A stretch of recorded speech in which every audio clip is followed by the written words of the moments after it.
Hey everybody, we're live here. Andy from GetFPV, and I'm joined by Mr. Steele himself. Hey, how's it going? He's done a little work behind the scenes before we get going, but we're excited to talk to you all today. We're talking about the new Mr. Steele Apex EVO 5-inch FPV quadcopter. This is a ready to fly. We've worked with Steele, and this is essentially his exact build, and we wanted to give you guys a little preview sneak peek of what that is, what he's been flying, and then what's available today. If you would want to make a purchase, we have them available right away here on getfpv.com. And we thought we'd take a chance to talk with you all in the community, get a chance to get some questions out to Steele, and Steele let us know what you've been up to, and maybe tell us a little bit about this product and why you like it so much. Cool. So let's start off. What's up, Steele? What have you been doing the last little bit? We haven't talked to you on a stream for a little while. Maybe give us an overview. Well, I'm older now. Yeah, uh, me too. yeah, I've been flying like about almost a decade now, and Wow. a lot has changed. The FPV community's changed. The FPV whole space, the whole cinema thing is crazy now. It's been crazy for the last like 5 years, but I do a lot of film work now, and that's predominantly what takes up my flying time. Hmm. Um, and then I don't know, it's really hot at the moment, so I'm just chilling, trying to do stuff indoors, and Right. I'm trying to travel honestly somewhere. I'm gonna go probably southern hemisphere soon, so that I can get away from the heat. And I'll be taking some quads with me and flying there. But yeah, most likely recently I've either been doing car stuff or developing products with Ethix and trying to fly when I can. But a lot of the time it's just I bring quads or I have someone else's quads on set, and it's like between shoots we'll just go out and fly and film some random stuff. Nice. So, Yeah. like, in terms of your commercial work, what's something that you could talk about that was recent? I know a lot of stuff you guys do, it's not even out yet, so you can't really talk about it. I mean, you can talk about movies and stuff, I guess, that are a couple of them, but yeah, I mean, I've been working on a lot of like local Atlanta stuff. So Atlanta has its own little microcosm of like Right. cinema, and Tyler Perry is a huge presence here in the South and a huge presence in Atlanta for film. So I do a lot of Tyler Perry movies.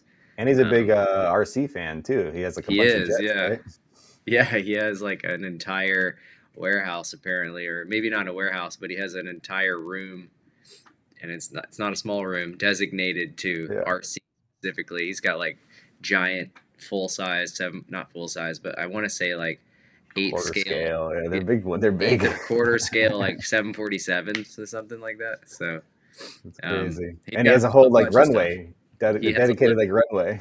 a literal runway at his house, which I have seen. I think on the last shoot we were on, um, Skyler, one of the guys that I work with, he was Yeah. talking to Mr. Perry, and he was like, "Oh, I want to fly one of those." He was talking about, he had an Alta X, which is like this Yeah. big, 33-inch prop quadcopter, and or something like that, something around the 30-inch range. And he's like, those look kind of hard to fly. And Skylar's like, nah, they're super chill. And he's like, I want to fly it. I'm like, okay.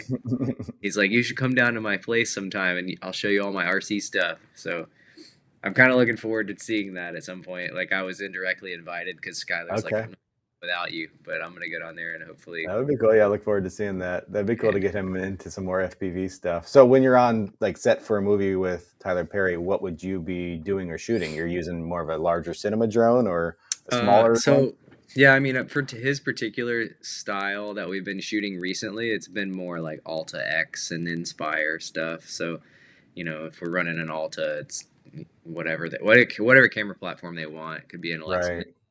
could Is it be like with a gimbal dual operator type thing? yeah, 90%. Well, all the time with an Alta for sure. Sure. But I've Yeah. I've honestly also been doing some stuff where it's like FPV with gimbal underneath it as well. So it's like a bigger FPV rig with a gimbal Okay. underneath it, Okay. and that can be utilized for like it can be done. You can do Alta shots with that as well, maybe just faster stuff. So Hmm. and it was more challenging on this set. Like I probably would have preferred an Alta on the job that I had, the heavy FPV or the FPV on the gimbal with the gimbal, just because. we had to like hover over some stuff and look down at it. And obviously, with an FPV drone, you don't have barometric like air like altitude. Right, right. So I'm just like looking at a point on a building in front of me and trying to stay perfectly That's tough. centered. So I'm just like hovering there. And I'm like, tell me when to go. Tell me when to go. I'm like, they're like, back it over to the right a little bit. And I'm, just trying to keep it in frame, and the frame's real tight. So it's just like a lot of really weird, difficult hovering, which sounds super easy, but it's probably one of the most difficult things to do with a quadcopter or any Yeah, I mean, it's all like manual, basically. Yeah. Yeah, Okay. your altitude hold, your trying any wind or anything's pushing the aircraft around. So it sounds stupid, but the simple stuff is sometimes the hardest stuff. Doing flips and stuff is easy. Right, right. Well, you're known for the flips and the flippy floppies from your past. Did you ever think when you started, like you said, it's been like 10 years now. Let's say go back 7, 8 years ago. Was that even on your mind that this could be something you could make money from a commercial standpoint, flying drones? I mean, it was in the back of my mind. I knew that if I just honed the skill to a point where that was ultimately the reason why I started flying FPV, was because I worked at this hobby shop and I was like, wow, there's people coming in with like crazy amounts of money and they're flying these DJI drones, like they're flying Phantoms and Right. 600s and Flame Wheel 550s and stuff at the time, and they were charging crazy money. And I'm like, I do like this, but these people suck at flying. And if I'm just like really, really good at flying, then doing that stuff will be easy. Naivety at the time, I guess. I was like, thinking that if you're just really good at something, then all of a sudden you just get paid big money for it, which is not the case. You got to know people. You have to have the right ins and outs and connections. Right. But yeah, being really good at something, that was my goal, was to just be really good at it so that I would have a skill that would be marketable in the future, because I didn't want to go back to school and do the traditional like engineering background, which is what I have. I didn't want to go do that. So I was like, let me figure something out. Well, if you ever need a fallback, there's a cubicle here waiting for you from the engineering Lovely. team if you want to sit somewhere for a while. Lovely. Why don't we move over to the subject of the stream here, the new Okay. Apex EVO 5. And I know we have some other stuff we want to talk about that you have a little show and tell for us. Maybe give us a little background on why this new frame exists. I know you work with Impulse on the design of this frame, and then all the components that are part of the Ready to Fly that we offer here on GetFPV pretty much have your stamp or some touch that you've done on it, like your motor, the propellers, the stack, those type of things. You had involvement in probably everything except the DJI O3 air unit. You've probably had some time spent on them. So maybe let's start with the frame and like, why was this frame designed? You've had some frames in the past. Was there a need or something different you wanted to do with this one from a previous one? I mean, realistically, the Apex has been kind of the industry standard for like 5 or 6 years now. Right. And well, really, it started out with the Alien, which most people don't even know what that is. And then the Apex was like a rendition of the Alien. And really, all of these things are kind of built around what gear is available. So the Alien was built around, full-size individual ESCs and, like a full-size video transmitter, which back in the day, our video transmitters were, almost this big. Right. This is a 500 milli or 800 milliwatt 5.8 transmitter was like about this big. Yeah, and the antennas were the same size. Yeah, you had an antenna sticking on the back of it. So the top plate needed to be wide and needed to accommodate stuff that was like that big. So, then the next generation 4-in-1 ESCs came out, and then that became the standard. And at the time, there was not really such thing as there was the KISS 25 amp, which people don't even maybe remember, but that was the first like 4-in-1 that KISS made. And I kind of developed this frame with ImpulseRC around the KISS 25 amp 4-in-1 ESC. And then the new, at the time, the Unify 5-volt, which was a 5-volt ESC or a 5-volt video transmitter, and it needed filtered power. So that's like when the Alien first came out, we kind of like put a circuit board on it and made it work. But when the Apex came out, like we integrated it and made it like super user friendly and reliable and robust and overbuilt, and it had a microphone on board, and it worked really well with analog, which was the standard at the time.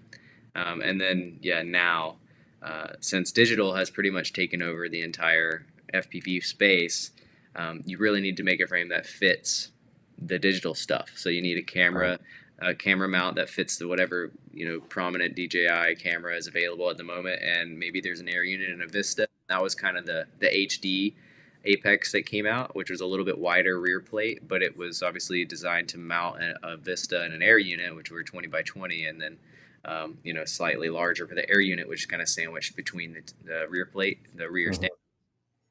And then obviously 03 came out, and the 03 cameras kind of don't really fit in the old 8. They do. And it's funny, so a buddy of mine, Ryan Scott, he's a Phantom FPV. He has like the sickest, he takes the old Apexes and like just puts double-sided sticky tape on the side plates and just puts the camera in, sandwiches it, and it literally holds like amazing. Oh, wow. But you have a little bit of props in shot, and it's not like the most eloquent way of doing something. So yeah, it wasn't designed for it because it's just not designed. And then putting in the 03 unit in the back, you're just kind of double-sided sticky taping it. When you're dealing with something like a transmitter that gets super hot, it's going to get hot and the tape's going to get sticky and it's going to fall off, or it's going to attract a lot of dust and dirt. So yeah, there are 3D prints, but it just doesn't look good, and the build process is kind of dumb because you don't really have all those parts and you got to order them and you don't know what you're buying. So the whole thing about the Evo was to make it like a turnkey scenario to where it was as durable. It worked, it was easy to build, and it wasn't something that you had to find multiple places and bring it all together.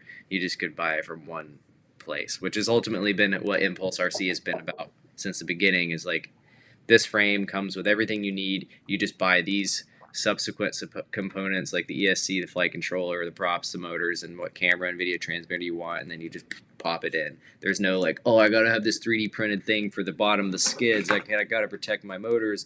I gotta have like some weird 3D print to hold the video antenna, or just there's so many things about it that were supposed to be turnkey.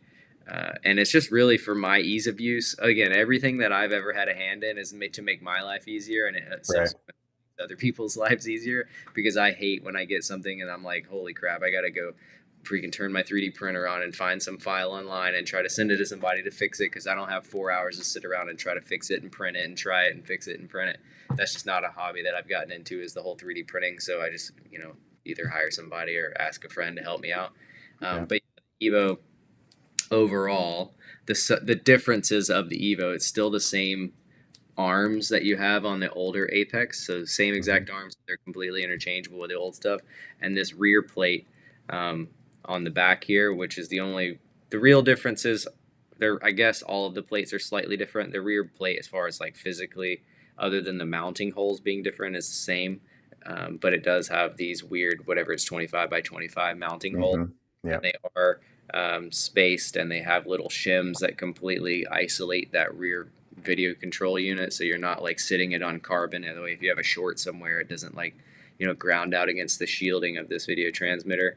And then on the top plate obviously is a little bit longer. I don't know if you can see on the sides here, but there is like this. It's a anodized aluminum piece that goes between the front or the two front plates. So the front plate on top is ever so slightly. Actually, the top plate is identical to the HD as far as I can tell. I haven't messed with this in a while, but it looks like the same length, and the only real thing that's changed is the bottom. So this extends out a little bit further, and the way that you have it mounted is these two, or the 4 screws on the bottom rather than the original 2, which were placed right here. And then those aluminum pieces have this little print that goes in there, which at the moment is being sorted out to not be a print, but in the early stages they were just like, these prints look pretty decent. It's like, it's not serving a super important job of like structural rigidity. It's just holding the camera, so let's just send it out with the prints and figure out how to get the injection mold, because the injection molds are eventually going to be a lot more robust. Like, these are all injection molded, done by Zong. Same with the chins right here, which people complain about the chins breaking and whatnot. They're cheap to replace, and if you do, you can just pull it back straight, and it does protect that carbon really well on the front. So anyways, yeah, that's the Evo. It mounts the 03 air unit and the 03 camera. If you don't run the dead cat, which I'm running the standard one right now, there are a tiny bit of props in shot on the HD or on the O3 unit camera. So if you don't want props in shot, you will have to run the dead cat. That's the whole reason of the dead cat. If you didn't want to run an HD camera on top, you can run the dead cat and you can get away with having no props in shot here. But for just flight performance and characteristics overall, I just do like the flight characteristics of this frame.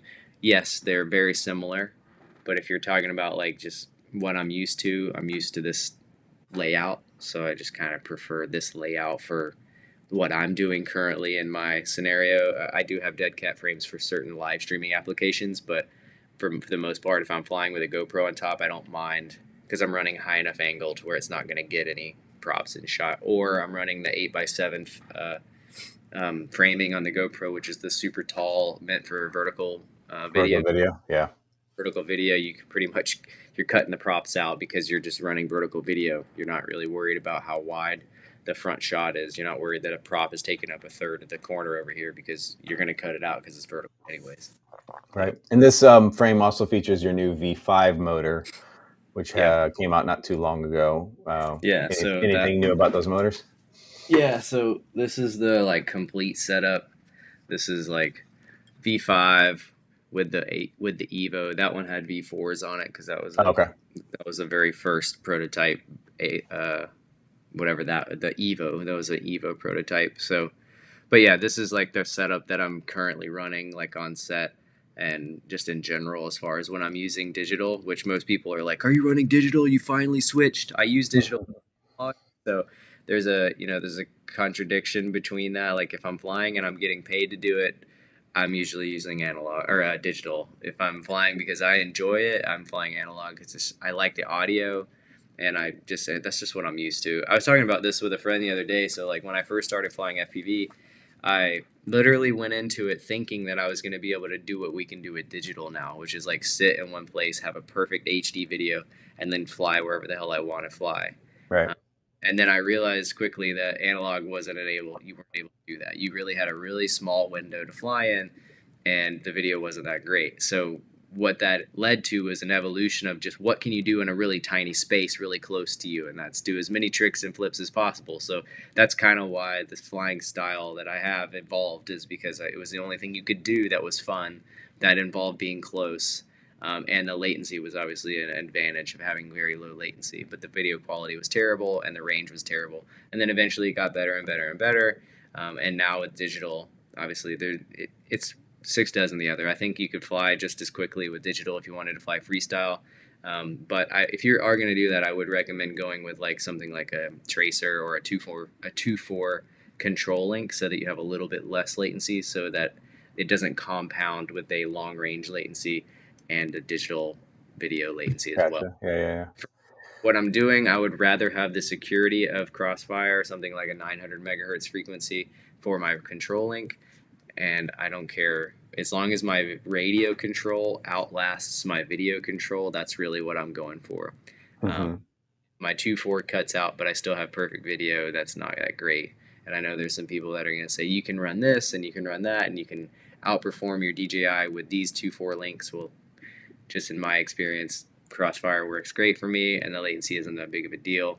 And if I did want to fly freestyle with a digital setup, I would run a tracer control link.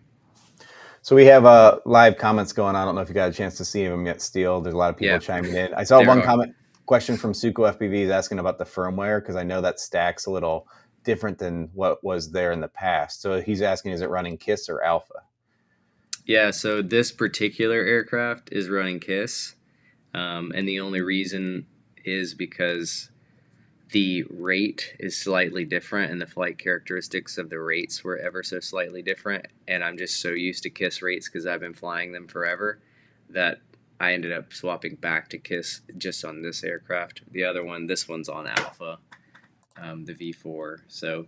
Which I think is the same on these ready to flies. They come preloaded with Alpha. They're Alpha, yeah. And your tunes on them then as well. Yeah, so I have a tune with Alpha and I have a tune with KISS, and it just depends on the day and how comfortable I am going in to what I'm doing. But since it's kind of like I said earlier, like you do what works for you, and that this frame is not anything new.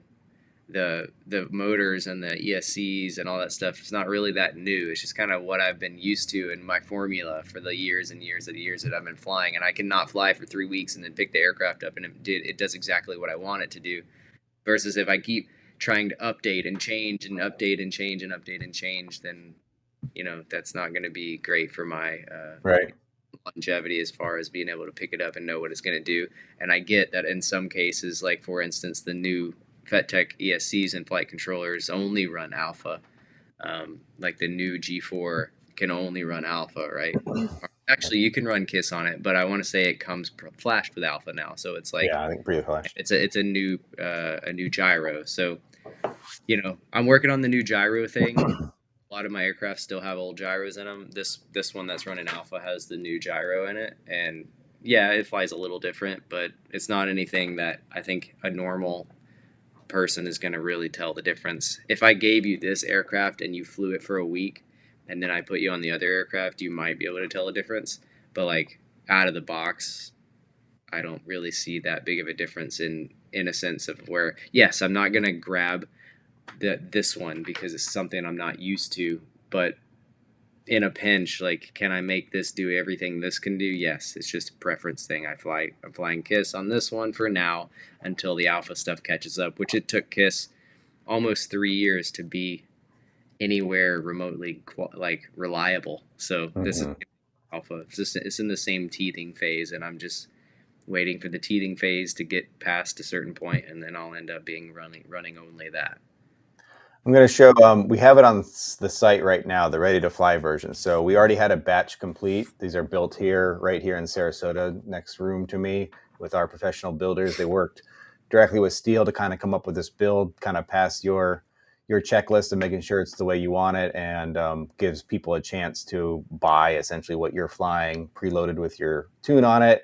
And if somebody was really interested in seeing what Steele flies, this is what he flies, and essentially ready to go out of the box. Steele, could you talk a little bit related to the quality of the components and parts? Because I know that's important to you on everything you use. And some people will be like, oh, I can get something cheaper, an RTF from China or whatever it would be. Yeah. But why is quality so important to you, and what stands out on this build to you of makes it different?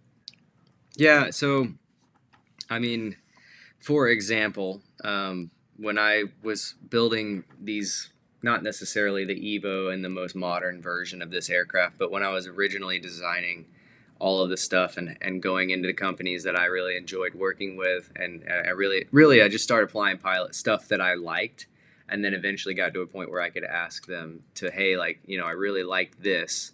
Would you be open to like changing it in a certain way to maybe make it accommodate what I'm doing with my aircraft a little bit more? And that's kind of how the Apex originally came out.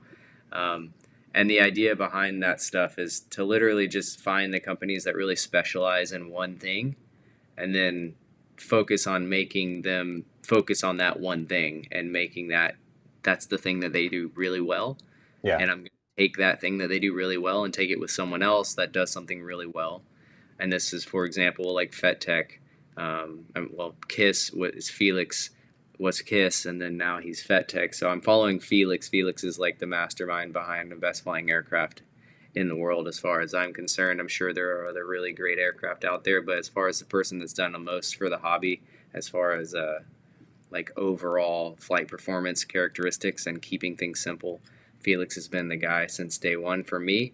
Obviously, it's a personal opinion, but I just really enjoy what he does and how he goes about it. So that was the person that I was like trusting in the flight controller and ESC aspect of it. And then as far as the frames were concerned, ImpulseRC was the ones that were doing the best. And everyone that was out there, not everybody, but a lot of people were just kind of trying to copy and make what ImpulseRC was doing cheaper. And all of these things that I use, like Thunder Power, for example, they're not the cheapest batteries in the world, but they work really well. They're really small, they're really light, and they last a really long time. Sure, that's not the battery I'm going to recommend for someone that just got into flying, because they're almost $50 a battery, and you crash and you kill the battery, and that's not the battery's fault, that's your fault. But that's a lot of money out of your pocket for something that you could have easily had a cheaper battery and gotten the same exact enjoyment out of it and spent a lot less money. You didn't have to have the best of the best. You didn't need it at that point in your flying career. And then the other thing was like TBS with with Crossfire and Tracer and whatnot. Like I've always been really close with Trappy, not in a business standpoint, but in a friendship standpoint. And I just really liked what he did, and I liked his company. So I always wanted to work with him. So as far as like the motors that I'm making with Ethix, they are, you know, made in a factory that is overall run by TBS. So it's like a, you know, Lexus and Toyota kind of mentality. That's the way that I've always looked at it. As far as like TBS is Toyota, and then we're making a more refined specific use case product, and it's under the Ethix brand name. So, you know, that's the same thing here, and the quality of the motors has always been in the top. That's the first thing, quality, performance. And, you know, we're trying to like juggle quality and performance and cost, all of these three things that you always have to juggle if you want to make a product that's going to either sell, sit, or someone's going to talk crap about it, or it's going to break. Like there's just so many variables when it comes into making a product, and if you've never made a product, you kind of really don't know how hard it is to make a product that performs and also serves a community, a purpose in a world, I guess. Other than, you know, I could make motors that were $100 a piece, but sure, if you crash it one time, is it going to be that quality anymore?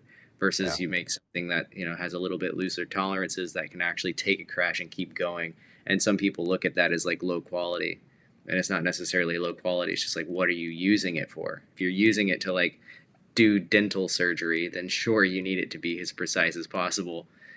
If you're flying it around and crashing it, you want it to be a combination of durable and quality components, and you want it to have efficiency and power. And then you also want it to be, you know, put into a combination like a motor prop combination. So every time I come out with an aircraft or some kind of new configuration, it's always developed around a prop and a motor combination along with the full weight of an aircraft. So like you always want the lightest weight prop in my book. You always want the lightest weight prop that's the most efficient, that provides the most power, with a motor that's efficient that can carry whatever sized aircraft you're trying to fly. And in my case, I'm flying a 5-inch aircraft that weighs about 650 to 700 grams now with this fat camera on there. I think it's an interesting point. I'd interrupt you for a second because yeah, for people just getting into the hobby, you know, it can be very overwhelming. What you're just talking about is like 10 years of experience of fine tuning how you think of the whole picture of the drone when you say, this is why I'm choosing this prop with this motor, with this frame, with this weight, right? All the different variables that go into to make it fly the way that you like. And I think that's why it's so cool that you're able to share that knowledge now and make something available for the public if they're interested in kind of, you know, shortening that process for them. They're relying on your expertise and your knowledge and all of the experience you already have, saying, based on my preferences and all of these variables, this is what I like and this is why.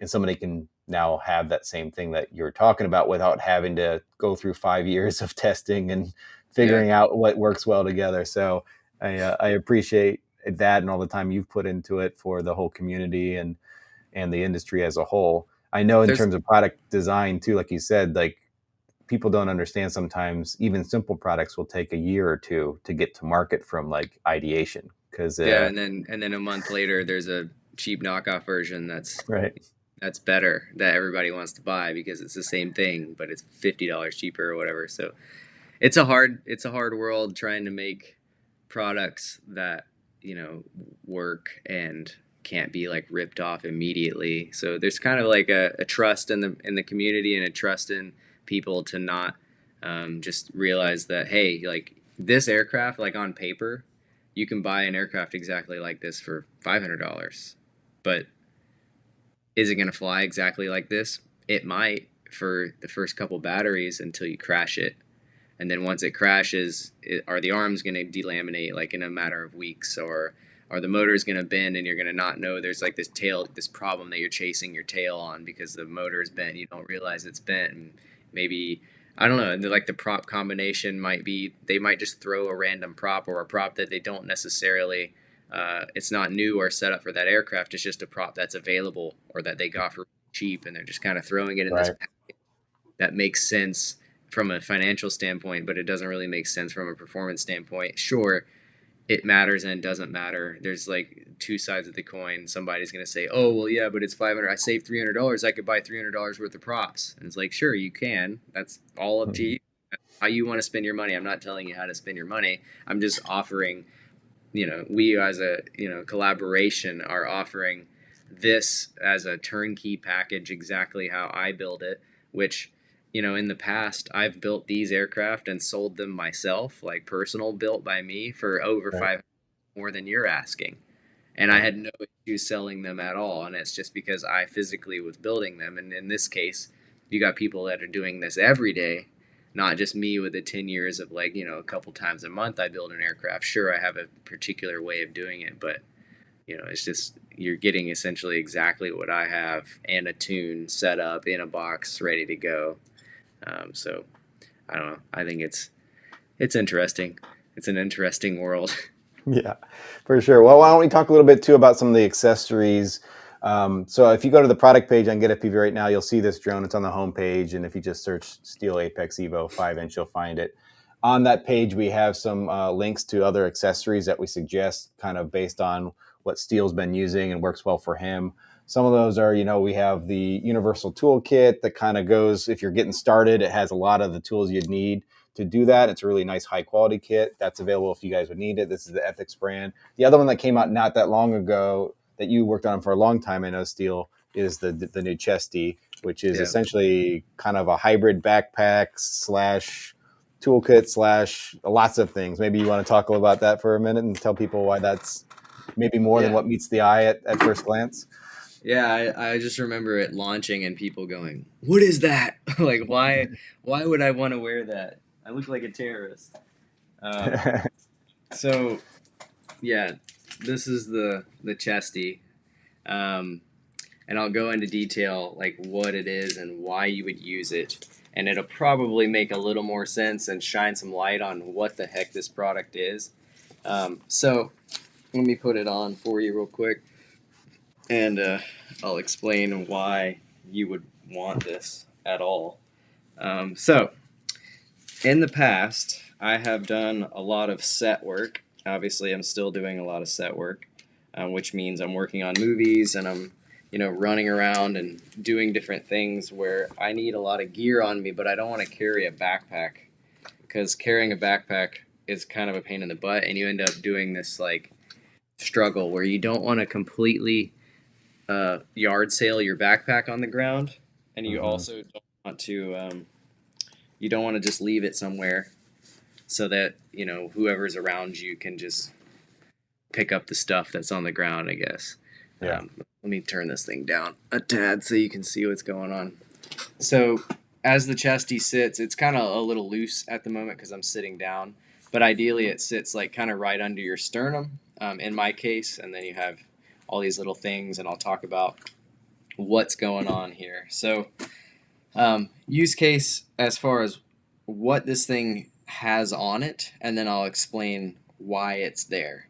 So, first of all, you've got 3 battery pouches. You got one on each side. They are, capable of holding roughly anything between an 1100 all the way up to, I've put even 6,000 milliamp, or not 6,000 milliamp 4 cells, 7,000 milliamp 4 cells. I've even put 3,000 milliamp 6 cells. This is a 4,000 milliamp 4S.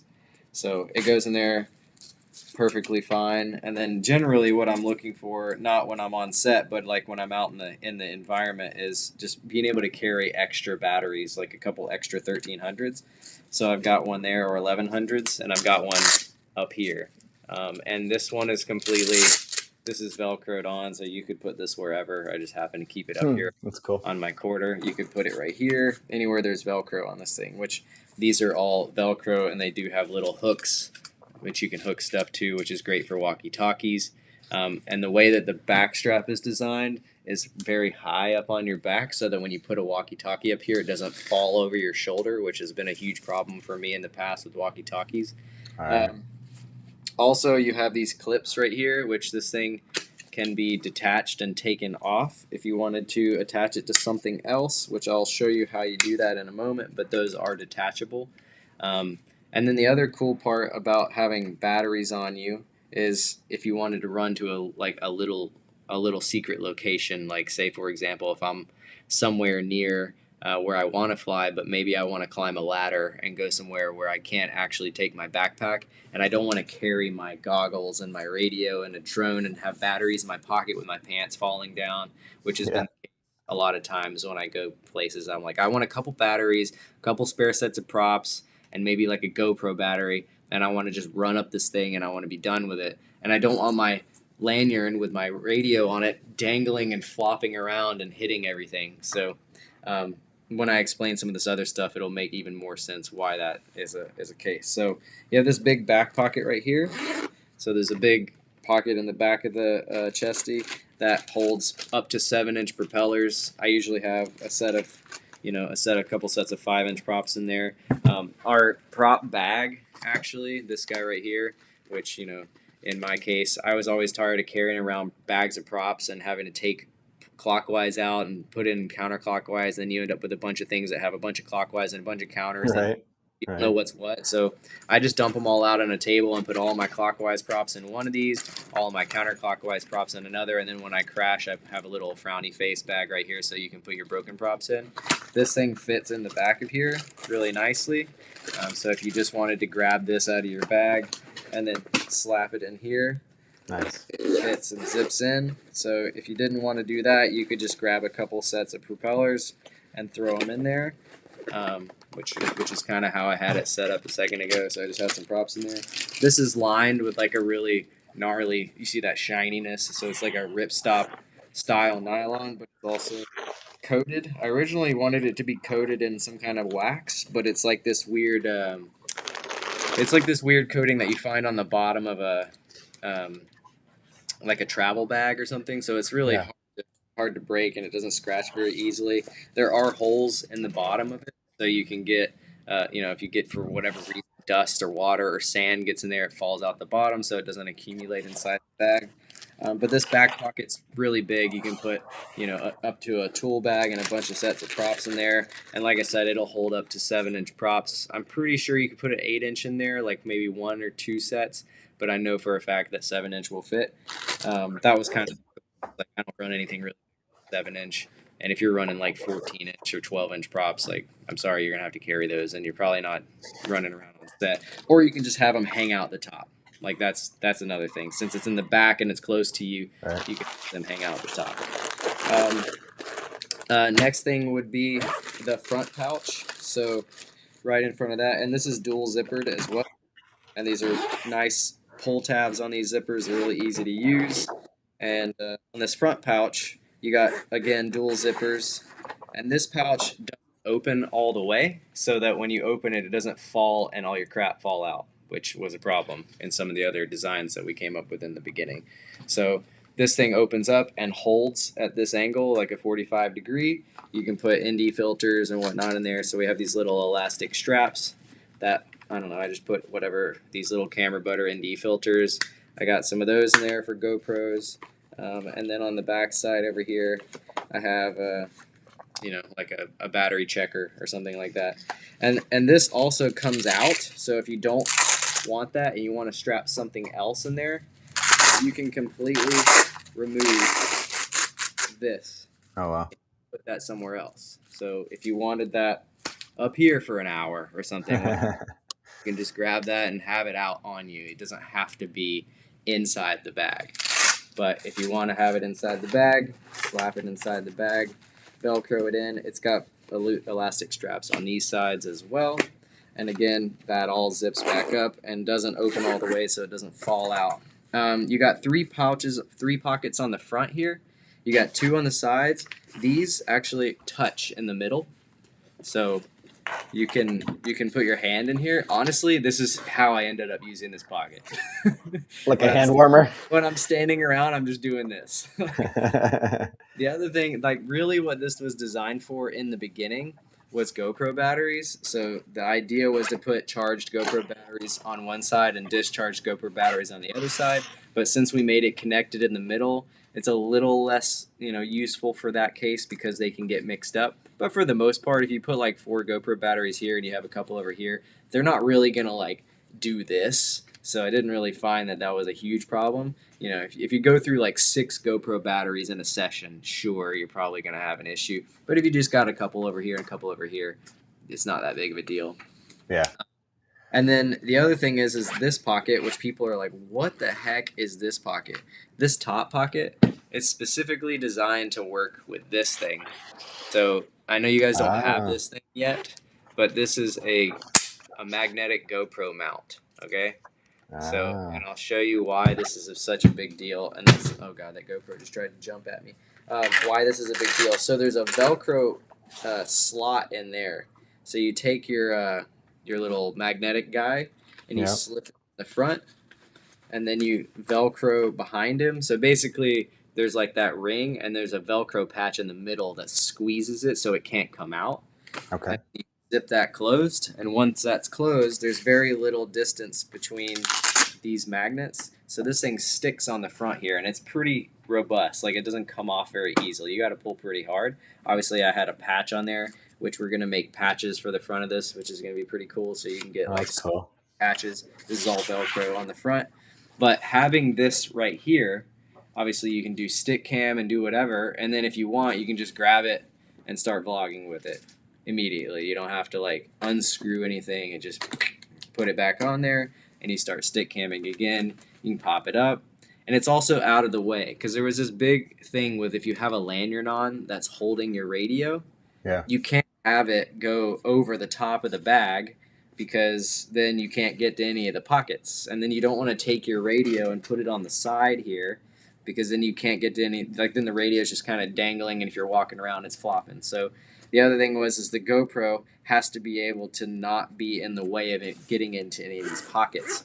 So again, this all opens with the GoPro on there. You can get to everything you need to get to, and if you decide, hey, this GoPro is in the way right now, I just fold it up, stick it in that top pocket, and it's good to go. Sure, if you lay down in some very ferrous sand, you're probably going to get some sand, some buildup of like magnetic material on the front here, but there's always a downside to everything. So, you know, take it with a grain of sand, literally. That's really cool. I mean, it's obviously very well thought out, and like so much of it is about being within your reach, easy access without having to like swing a shoulder bag around the front, you know, back to your back, back to your front, like you're saying. Like everything's accessible as you are sitting down or standing up, it looks like. And you can tell just, you know, every little pocket and attachment was thought out for a reason. It wasn't just, you know, let's stick another loop over there. Yeah, I mean, I did go on Amazon and just find the cheapest thing I could find and say, hey, make those and make them green. That's what everybody thinks happened. But this took a year to make. So, you know, whether or not that says anything about my engineering skills or how many, we went through 6 prototypes and about a year of back and forth trying to get this thing exactly the way we wanted, with the right stitching in the right places, with the right pockets and the right materials. And you know, the back of it's all embroidered, so this is not just like some crap that's stuck on there. Like, this is actually embroidered on the back here. It's embroidered here on the bottom. This is all actual embroidery. All of this material is really high quality nylon. These pockets right here that have our Ethix Triple E logo on them, this is embroidered as well. It's got pull tabs that are nylon. They're made of the same seatbelt material that the lanyards are made out of. And then this pocket is obviously specially designed. It's not just a magazine pouch. Someone's going to make the correlation. This is a magazine pouch. This has Velcro up the entire side, so depending on what size battery you put in there, if it's got extra room on top, it still makes a Velcro connection, or you can make it all the way down, and it has no issues holding that piece in there. And then it's formed a certain shape, and it's a certain thickness, so that it doesn't just flop. You can stick it down and it stays there. It's not coming off. All of these little things that you would think are, you know, oversighted.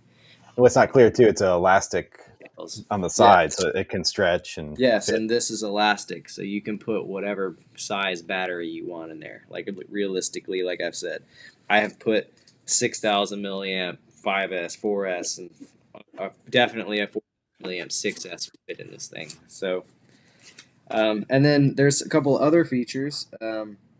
Obviously, all of these straps are adjustable. You got this upper strap that connects to the top here that is all adjustable. and then you have this back strap right here. And I run it a little differently than most people because I have a smaller torso. Like I'm 5'8", 125, 130 pounds. I actually run it inverted. So normally you would strap this lower piece that's crossing right here to the top, and then you would strap this belt to the bottom. But I find that if you strap the belt to the top, you can set it up a little bit higher and get it to where my desired place is, which is like right under my sternum. And then it puts my the next feature, which is your radio lanyard. It puts the radio lanyard in a position to where the radio sits where I need it to sit. So let me stand up real quick, and I'll show you. So if I'm standing here, the radio is exactly where I want it, which is right around my belt buckle level. Obviously, this thing needs to be cinched up a tiny bit on my end, which you can do. It's kind of difficult to do when you're got all the weight in it and whatnot, but it can be cinched up just a tad. Let me see if I can do that real quick. There we go. So cinched up just a tad, we're here, and then I got my radio. If I let it go, we're good. I'm not going to lose my radio, and how that's attached I'll show you in a second. But think about it, you're working around, you're doing stuff, you sit down. If you have a lanyard on and you bend over, your radio is going into whatever's in front of your face. It's going to hit right. This thing sits close to you the whole time. Sure, it might grab you on the way up, but it's not going anywhere. You can literally like run with it if you wanted to. I'm sure it's going to be a little uncomfortable, but you know, I can move around and that radio is not going anywhere. This isn't a super heavy radio, but it's also not moving very much. Like I'm pretty aggressively moving around right now, and the radio is not moving very much. It doesn't have swinging room. Right, makes sense. It's a much shorter lanyard, essentially, where you're not swinging it, 2 or 3 feet away. And you got this, which is stick cam. You can do stick cam right here. You can grab this thing. You can freaking vlog yourself. You could even do it up the nose cam if you wanted to. If you wanted to turn it upside down and film your face for whatever reason, like a facial reaction, you could very easily do that in a matter of a second by just taking it off. So, again, this is like a tactical version of something where I can use it in the field and use it on set, and it keeps me, all contained into one little container rather than, oh no, I need a prop tool. Let me, run back to my thing, or let me figure out what pocket it's in and have the props in my other pocket, and it's just a pain in the butt. Yeah. Well, we got them in stock. We got a shipment, I think, just recently. They're on GetFPV right now. So if anybody wants to check one out, we have them available, shipping out, same day. So really cool product, Steele. I think in terms of how much effort you put into it, this is one of the coolest products, for bang for the buck. Yeah. It's a Swiss Army knife of backpacks type thing, but it's a Chesty. For you personally, is this become kind of like essentially your daily pack then? Like if you're traveling, what's it look like for you, and how are you using it? It depends. So I've kind of been like trying to keep it under wraps because obviously it wasn't out until about a week ago. So yeah. I haven't been wearing it as much as I want to because it's kind of, I didn't want it to leak out early and then people, what is that? And then immediately there's a knockoff version that's not thought out at all. So yeah, I've been kind of keeping it under wraps as much as I can. But yeah, I would say the only time I'm not going to wear it is if it's like 130 degrees out and it's like wearing a backpack. It's not as heavy, but if it's super hot, sure, it's going to get a little hot, but that's just kind of par for the course when you're wearing something on yourself that's heavy. When it's really hot, I'll wear just a lanyard and my radio and my gloves, and I'm trying to hide from the sun as much as possible. But that's the only time that I would say I'm probably not going to wear it on set. But if it's anything under 120 degrees, I'm probably wearing it on set all the time. Plus, you look kind of like ridiculous in a good way. Like you would not believe how many people have walked up to me on set and be like, "Yo, that thing's sick. Where do you get that?" Because if you've ever been on a set, you can see people running around with these all day. They're a little smaller and they might have a radio attached to them, but for the most part, like it's something like this. It may not be as bloated as this because I have my toolkit and everything. But, it's kind of flush and tight when you just have a couple things in there like props and a couple batteries. And then I know there's going to be a question about how this attaches and is it adjustable, and that is very easily adjustable, and I'll show you in 1 second. But I wanted to talk about this, which is a thing that I've been wanting to do for 4 years, and I I just now recently have done it, and the only reason I've done it recently is because it finally made sense. When I originally designed this tool, which was, I'm not gonna lie, there was a tool out there that was very much like this tool, which is the Ethix prop tool. So it's an 8mm ratcheting wrench that has, you know, loosening and tightening on one side, but we have usable tools on the edges. So this particular one, the white one, has a flathead Phillips or a flathead screwdriver on one side and a 1.5 mil on the other for like taking off center shaft screws on the bottom of motors. Yeah. But there's a hole in the side here on both sides of every single Ethix prop tool. There's little holes, and they were like, what the hell are those holes for? It's not for weight reduction. Performance weight reduction, yeah. It is for this purpose, okay? So I had this idea so long ago, and it's never been implemented because if it was attached to your backpack, it would be dumb because it would be like on the top of your backpack and it'd be on the ground, and you'd have to go find it. But the idea is you get one of these little ratchety things for your keys, right? Okay. So you get one of these things off Amazon for $4 or whatever the hell they cost for 10 of them, and you just attach it to this prop tool, and now you have a prop tool on you everywhere you go. So I can literally just be like, oh, I gotta tighten some props. Pull it out, oh, let it go, I'm done, and walk away. I can attest to that. I mean, my tool, I have a spot for it in my bag, and it's great. And you take it out one time, and then you forget where you sat it down 2 seconds ago, or it gets buried under something, or you put it back in your bag because you're busy, and it goes in a different pocket, and then you can't find it the second time. So yeah, that makes sense. Yeah, this was and I just didn't know how to implement it because if it's on a backpack, you don't want to and you don't want to carry this thing on you all the time. You don't want this dangling like a set of keys on your pocket. So but for this application, it works sick because you're just like, "Aja!" and you just let it go, and it comes back, and you always have a prop tool on you. So we got the Go Gadget steel tool. All right. Yeah. The backpack. And then as far as the adjustment for the radio holster, real quick. So if you pop this thing off, 2 little buckles. We'll take the GoPro off so it doesn't decide to take a dive while we're moving things around. Try not to lose a hat. Okay, so on the back of this thing is a big Velcro rectangle. So the whole back of this thing is a big Velcro rectangle, right? So you could technically take this off and stick it onto something else. This is kind of originally, the idea is kind of a hybrid of a plate carrier. I don't know if you've ever seen military guys have plate carriers on. Yeah. They might want to add an extra pocket. So they make these things out there that are similar to this, that you pull this off and then the plate carrier has Velcro right here and you just go and stick this thing on the front of it. So this thing also does that, but the cool part about the lanyard is this is literally just Velcro on a lanyard strap. Oh wow! So if you want your strap to be longer, you just set this a little lower and then close it, and it gives you that extra length. And obviously, you need to adjust this down a tiny bit. So you just pull on that. And now we've adjusted to our longer length. Okay. Yeah. So you have at least a few inches.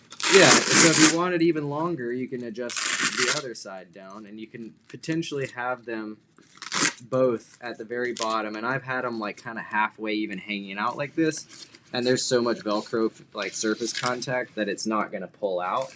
Mm-hmm.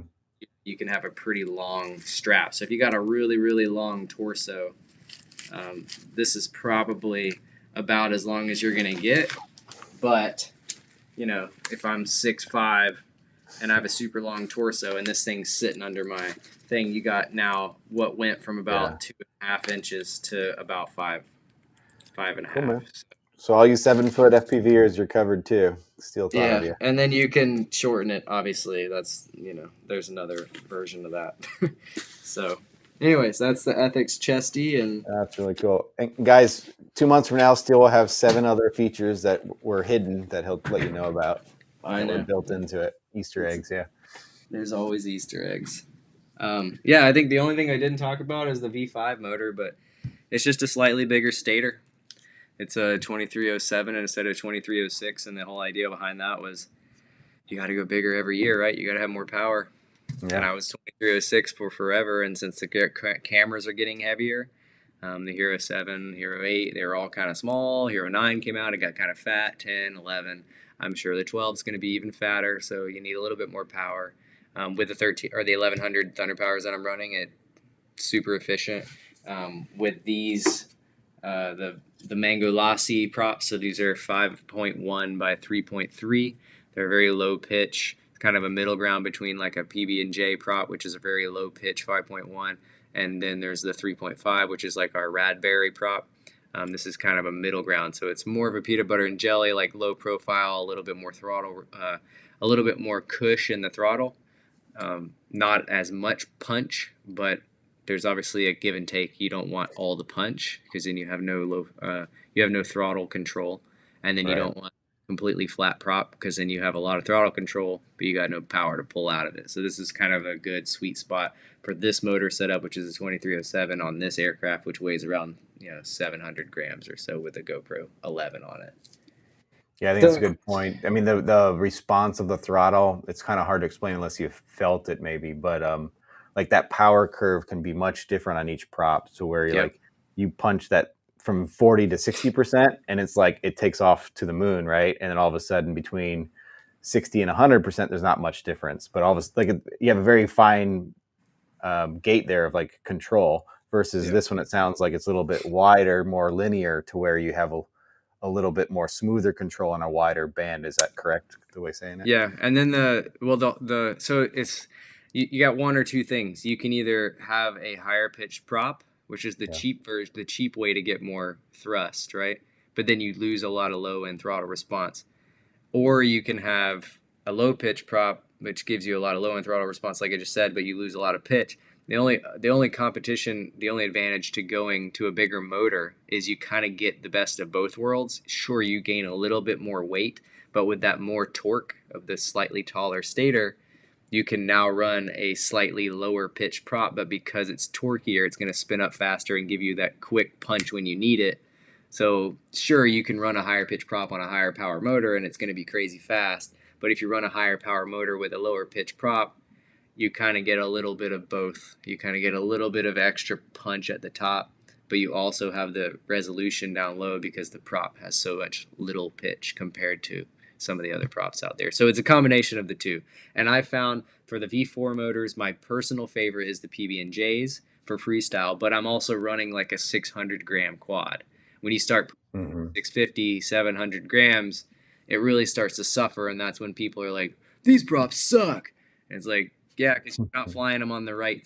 You're not flying them on the right aircraft. You're flying a big knobby tire on a sports car that's 3 inches off the ground when you need to be, running a really tight, high profile tire with a lot of grip and a lot of like contact patch. And in our case, the V4 motor and the P3 on a 600 gram quad with like a DJI Action 2 works flawlessly and has the best throttle response for my sake, or for my case, and also a lot of punch.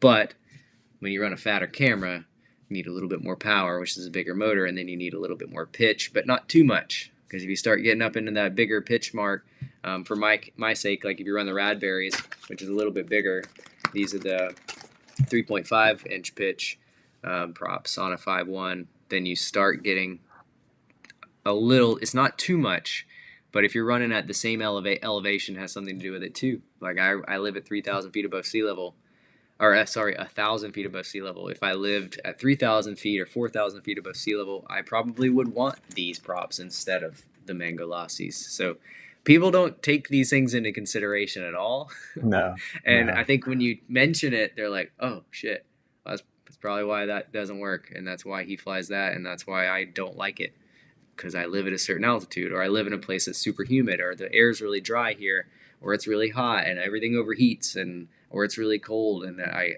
have to coat everything because it's going to get wet because it snows here every year. So there's so many little things that people don't take into consideration that maybe I've thought about and had a little bit of something in the design of some specific particular product. Cool. I saw some comments in the questions in the comments. Only 6S motor right now for the V5. Is that right? Or how many kV options are there? Yeah, so there's a 2307 1750 kV and a 2307 1900 kV. The reason I did that was because 4S is seemingly not really a thing anymore. From sales numbers, this isn't based on like, you know, certain people out there. There are just so many other brands that had made so many 4S motors, and they're so cheap and available right now that it doesn't make sense to make a brand new 4S motor.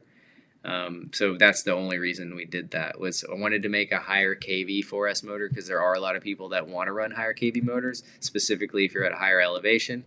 1800 kV with a Mango Lassie at 5,000 feet above sea level, and it's probably going to fly very similarly to a 1700 kV, 1750 kV on the Mango Lassie when you're talking about flying at, you know, my particular elevation. So the reason that's why I did that. And also I wanted that extra colorway. I wanted the blue, which is like a mag blue from a kind of like a TE37, which if any of you guys are Japanese wheel car fans, you'll know the mag blue on that car or on that wheel. It's a very unique color.